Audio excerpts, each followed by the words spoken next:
আসসালামু আলাইকুম। সংবাদে আপনাদের সবাইকে স্বাগত জানাচ্ছি। আমি ফিরোজ তোহা। শুরুতেই সংবাদ শিরোনাম।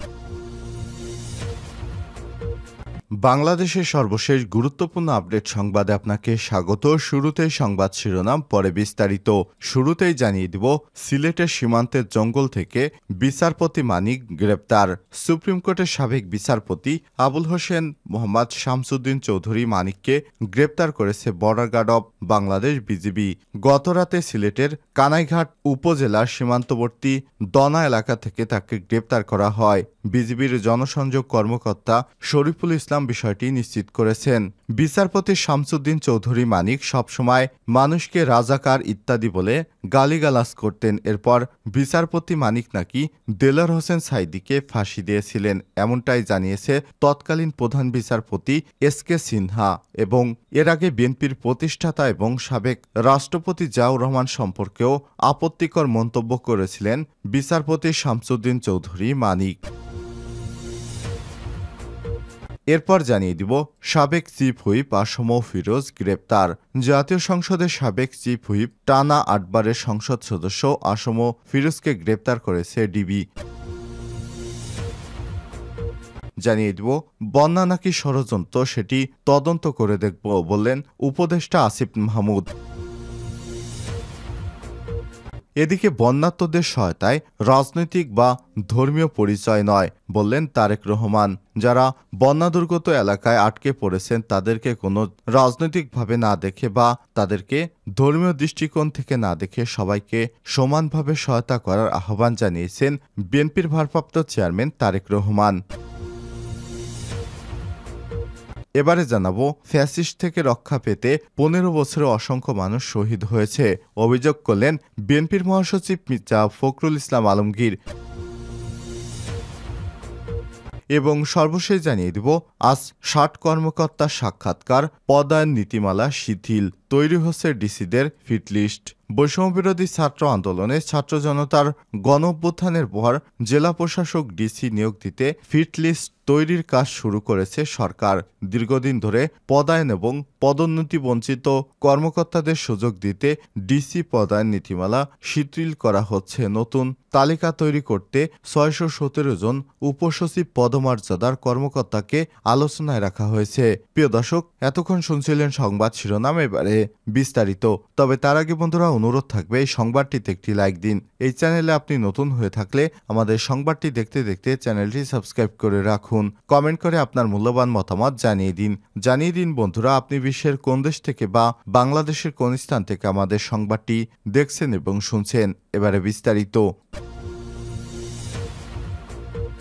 সিলেটের সীমান্তের জঙ্গল থেকে বিচারপতি মানিককে গ্রেপ্তার। বিচারপতি মানিক শেখ হাসিনার অত্যন্ত ঘনিষ্ঠজন ছিলেন বলে জানা গেছে। সুপ্রিম কোর্টের সাবেক বিচারপতি আবুল হোসেন মোহাম্মদ শামসুদ্দিন চৌধুরী মানিককে আটক করেছে border guard of Bangladesh BGB. শুক্রবার গভীর রাতে সিলেটের কানাইঘাট উপজেলার সীমান্তবর্তী দনা এলাকা থেকে তাকে গ্রেপ্তার করা হয়। বিজিবির জনসংযোগ কর্মকর্তা শরীফুল ইসলাম বিষয়টি নিশ্চিত করেছেন।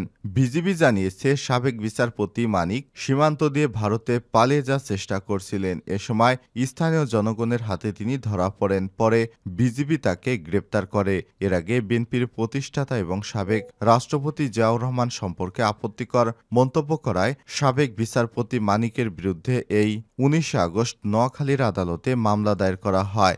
জাতীয়তাবাদী কৃষক দলের কেন্দ্রীয় কমিটির সাংগঠনিক সম্পাদক জিয়াউল হাসান পলাশ বাদী হয়ে নোয়াখালীর সিনিয়র জুডিশিয়াল ম্যাজিস্ট্রেট ১ নং আমলি আদালতে মামলাটি দায়ের করেন।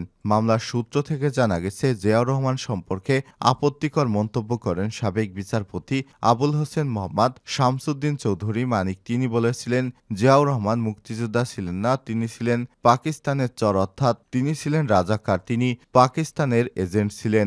জিয়াউর রহমান ব্যক্তিগত এবং রাজনৈতিক পরিচয়ে মিথ্যাচার সহ কালিমা লেপনের হীন উদ্দেশ্যে ইচ্ছাকৃতভাবে মানহানিকর বক্তব্য দেন বিচারপতি মানিক, যা প্রিন্ট, ইলেকট্রিক এবং সোশ্যাল মিডিয়ায় প্রচারিত হয়। তার এমন মন্তব্যে জিয়াউর রহমান এবং তার পরিবারের সম্মান ক্ষুণ্ণ হয়েছে বলে বিশেষ করে গত জুলাই মাসে ছাত্র আন্দোলনের সময় চ্যানেল আইতে প্রচারিত টক শোতে মানিক অধৈর্য এবং কুরুচিপূর্ণ নারী বিদ্বেষী অপমানজনক বক্তব্য এবং আচরণ করেন, যা যা সারা দেশবাসী দেখেছে এবং সোশ্যাল মিডিয়াতে ভাইরাল হয়েছে। উল্লেখ্য, এই বিচারপতি মানিকই নাকি দেলোয়ার হোসেন সাঈদীকে ফাঁসির রায় দিয়েছিলেন, যেটি বিগত 2-1 দিন আগে তৎকালীন সাবেক প্রধান বিচারপতি এস.কে. সিনহা বিষয়টি নিশ্চিত করেছেন।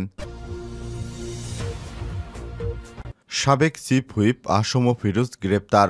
জাতীয় সংসদের সাবেক চিফ হুইপ এবং টানা 8 বছরের সংসদ সদস্য আসম ফিরোজকে গ্রেপ্তার করা হয়েছে। শুক্রবার 23 আগস্ট রাতে রাজধানীর বনানী এলাকা থেকে তাকে গ্রেপ্তার করে ঢাকা মহানগর পুলিশ ডিএমপির মিডিয়া অ্যান্ড পাবলিক রিলেশনস বিভাগের অতিরিক্ত উপপুলিশ কমিশনার এডিসি ওবায়দুর রহমান এসব তথ্য নিশ্চিত করেছেন। জিজ্ঞাসাবাদের জন্য তাকে ডিবি কার্যালয়ে নেওয়া হতে পারে বলে পুলিশ সূত্র থেকে জানা গেছে। আসম ফিরোজ পটুয়াখালী 2 বাউফল আসন থেকে সংসদ সদস্য নির্বাচিত হন। 2014 সালে তিনিও জাতীয় সংসদের চিফ হুইপ নির্বাচিত হয়েছিলেন। ষড়যন্ত্র কিনা তা তদন্ত করে দেখব আসিফ মাহমুদ। অন্তর্বর্তীকালীন সরকারের যুব এবং ক্রীড়া বিষয়ক এবং শ্রম কর্মসংস্থান বিষয়ক উপদেষ্টা আসিফ মাহমুদ সজীব ভুঁইয়া বলেছেন, বাংলাদেশে সৃষ্ট বন্যা সমস্যা ষড়যন্ত্র কিনা তা আমরা তদন্ত করে দেখব। আমরা ফ্যাসিস্ট সরকার গত 16 বছরে বাংলাদেশকে ঘুরে ঘুরে নষ্ট করেছে, রাষ্ট্রের সব অঙ্গকে ধ্বংস করে দেওয়া হয়েছে, অকার্যকর করে রাখা হয়েছে, তবে বন্যা আমাদের ঐক্যবদ্ধ করেছে। শুক্রবার 23 আগস্ট রাত 8টার দিকে নোয়াখালীর জেলা প্রশাসক কার্যালয়ে বন্যা পরিস্থিতি সম্পর্কিত আলোচনা সভায় তিনি এসব কথা বলেন। আসিফ মাহমুদ সজীব ভুঁইয়া আরও বলেন, ব্যক্তিকে দোষ দিয়ে লাভ নেই, আমরা বলছি সিস্টেমকে রিফরমেশন করব। তিনি আরও বলেন, তার ঊর্ধ্বতনকে কাজ করতে না দেখেন তাহলে তিনি করেন না, এটাই স্বাভাবিক। তাই উপর থেকে নিচ পর্যন্ত সিস্টেম সঠিক করতে হবে। বর্তমান যে ক্লান্তিকালীন পরিস্থিতি সেটা চলে যাওয়ার পর আমরা সিস্টেম রিফরমেশনে হাত দেব।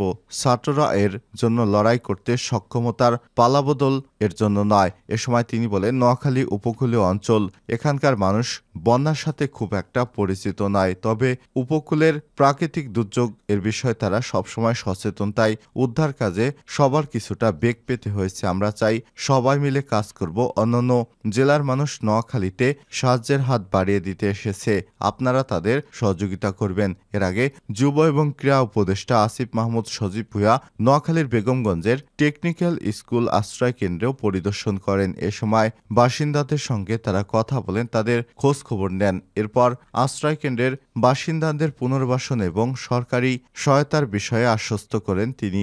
জেলা প্রশাসক দেওয়ান মাহবুবুর রহমানের সভাপতিত্বে সভায় সেনাবাহিনীর 16 পদাতিক CEO, lieutenant colonel Ashraful Uddin, জেলা পুলিশ সুপার মোহাম্মদ আসাদুজ্জামান সহ বিভিন্ন দপ্তরের প্রধানেরা, গণমাধ্যম কর্মী, বৈষম্যবিরোধী ছাত্র আন্দোলনের সমন্বয়কেরা এবং বিভিন্ন শ্রেণী পেশার মানুষ উপস্থিত ছিলেন।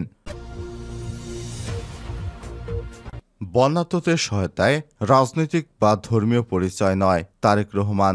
দেশে বন্যা দুর্গত মানুষের সহায়তায় রাজনৈতিক বা ধর্মীয় পরিচয় না দেখে সবাইকে সমানভাবে সহায়তা করার আহ্বান জানিয়েছেন বিএনপির ভারপ্রাপ্ত চেয়ারম্যান তারেক রহমান। শুক্রবার 23 আগস্ট এক ভিডিও বার্তায় দলীয় নেতাকর্মীদের উদ্দেশ্যে এই আহ্বান জানান তিনি। তারেক রহমান জানান, আপনারা সমন্বিতভাবে বন্যা কবলিত এলাকার মানুষের পাশে দাঁড়ান, তাদের প্রতি সহায়তার হাত বাড়িয়ে দিন। বন্যা কবলিত অঞ্চলের মানুষের জন্য খাদ্য, বস্ত্র, চিকিৎসা ও ওষুধের সহায়তা দিন এবং ব্যবস্থা নিন। নেতাকর্মীদের উদ্দেশ্যে তারেক রহমান আরও বলেন, আপনাদের সতর্ক থাকার আহ্বান করছি যে দেশ ছেড়ে পালিয়ে যাওয়া স্বৈরাচার দেশের মানুষের উপর হিংসা, বিদ্বেষ ও বিরোধী বিভেদ তৈরি করেছিল, কিন্তু আপনাদের প্রতি একান্ত অনুরোধ, মানবিক সহায়তার ক্ষেত্রে আপনারা দয়া করে কোনো রাজনৈতিক বা ধর্মীয় পরিচয়কে প্রাধান্য দিবেন না। একই সঙ্গে আপনারা ব্যক্তিগত এবং দলীয় উদ্যোগের পাশাপাশি বন্যার্তদের সহায়তার জন্য এবং প্রশাসন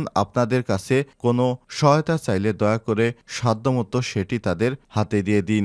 ব্যবসায়ীদের উদ্দেশ্যে বিএনপির এই শীর্ষ নেতা আরও বলেন, দলমত নির্বিশেষে আপনারা যদি ঐক্যবদ্ধভাবে বন্যা কবলিত মানুষের পাশে দাঁড়ান, যার যার সাধ্যমতো বিপদগ্রস্ত মানুষ মানুষকে সহায়তার জন্য এগিয়ে আসেন, আল্লাহর রহমতে অবশ্যই এই পরিস্থিতি মোকাবেলা সম্ভব। তারেক রহমান আরও বলেন, হঠাৎ করেই আকস্মিক বন্যায় দেশের উত্তর পূর্ব এবং দক্ষিণ পূর্বাঞ্চলে লাখ লাখ মানুষ পানিবন্দী হয়ে পড়েছে। পূর্বাঞ্চল এবং জেলার পর জেলা প্লাবিত হয়, মানবেতর জীবনযাপন করতে বাধ্য হচ্ছে লাখ লাখ মানুষ। জীবন এবং জানমালের ক্ষয়ক্ষতি হয়েছে। এরই মধ্যে জীবন থেকে কয়েকজন মানুষের ভয়াবহ বন্যায় বিভস্ত হয়ে পড়েছে জনজীবন।